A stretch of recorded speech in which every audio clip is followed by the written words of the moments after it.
On the previous slide, I spoke about the importance of educating a child from a whole child approach. I think that this project really helped me to understand all the different factors that come into play for a child inside and outside of the classroom, which is something that they bring with them every single day. So, I think that what should be said now is how you really can do that within diverse and different communities that aren't exactly what you're used to or your norms, things that might fall outside of the ideologies or the culture that you grew up in. So I'm thinking specifically about educating some of the students at summer school this summer that are going to be my students next year at my school.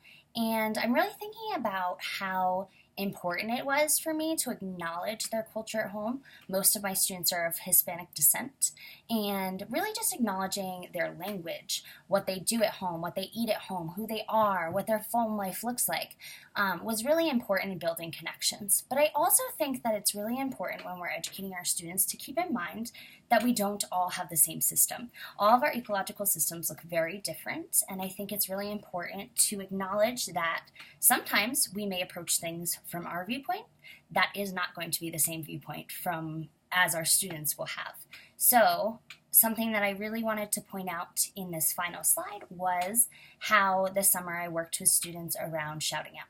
I know that many of my students came from households where shouting out was kind of the normal conversation, where within the classroom that's not really accepted or functional.